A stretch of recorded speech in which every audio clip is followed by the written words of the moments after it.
There are not a lot of measures introduced into government to counteract the insane number of gun control bills that are introduced, but Idaho is making moves to stop business with companies that attack the gun industry. Hitting people in their pockets is definitely one way to do it.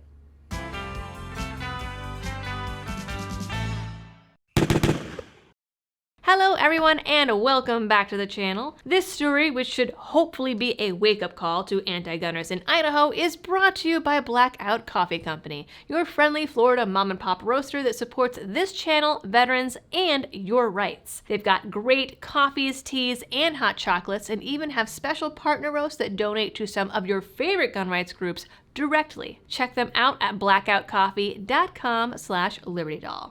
Senate Bill 1291 was just introduced in the state Senate and aims to stop anti-gun companies from receiving contracts from the state government. Specifically, the measure would prohibit public contracts with individuals or companies that boycott or plan to boycott groups or companies that engage in or support the manufacture, distribution, sale, or use of firearms, and would also require companies that do contract with the state to disclose any policies that discriminate against the firearms industry.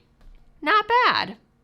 According to the bill, bad company behavior includes, without a reasonable business purpose, refusing to deal with an individual or organization, terminating business with an individual or organization, or taking another action that is intended to penalize, inflict economic harm on, or limit commercial relations with an individual or organization because the individual or organization 1. Engages in a particular business sector, 2. Engages in a particular business sector and does not commit or pledge to meet standards beyond applicable federal and state law, or 3. Does business with an individual or organization that engages in a particular business sector.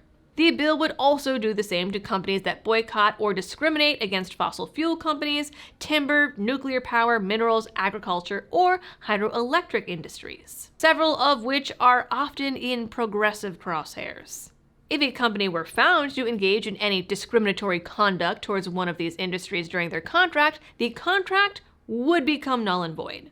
And this isn't just for big companies. The new bill says that it would apply to any company trying to contract with the state that has 10 or more employees. Frankly, if a company smaller than that is trying to go all gung-ho with political boycotting, that's probably a really dumb business decision.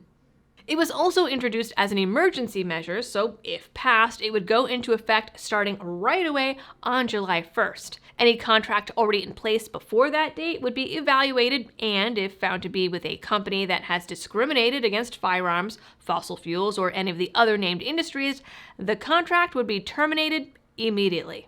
But before we get too excited about this, a similar bill was introduced in the 2023 session, but obviously it didn't pass. People critical of the bill at the time said that it carved out way too many exceptions to actually be useful in ensuring equal protection for the named industries. This bill has similar exemptions stating that it would not apply to, and here is a lot of legalese, a public entity that determines that the requirements of subsection 1 of this section are inconsistent with the public entity's constitutional or statutory duties related to the issuance, incurrence, or management of debt obligations or the deposit, custody, management, borrowing, or investment of funds. Subsection 1 of this section also does not apply to a public entity that determines that the requirements of subsection 1 of this section would be, with respect to a specific contract, contrary to the business needs of the public entity and would prevent the public entity from fulfilling its legal duties or obligations.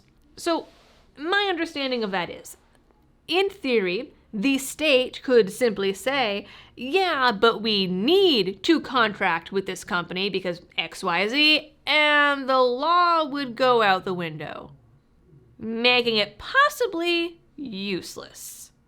Is it legitimate and that provision would be used accordingly, or is it just right-wing virtue signaling?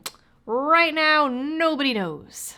Either way, the measure is heading first to the Senate State Affairs Committee. You don't hear much about gun control coming out of Idaho, so I'm not really sure of the political climate there, except for the petitions that have gone around parts of Washington and Oregon asking to break off from their blue areas and join up with Greater Idaho. So I have to figure that it's a pretty gun-friendly state. This new bill was only introduced a few days ago, but so far I've only found articles in favor and none against it, except for that one pointing out the exemptions, saying that the law is too loose. Whether that translates into getting a vote or even a signature remains to be seen, but it could be an interesting springboard for other states to try and adopt similar measures. Here's hoping, I guess? That is it for this video, folks. It's kind of good news-ish. We'll go with the ish. We'll err on the side of ish caution for now. But nonetheless, I hope you enjoyed it. You guys know the drill for all of the algorithm things, and as always, thanks for tuning in and happy shooting.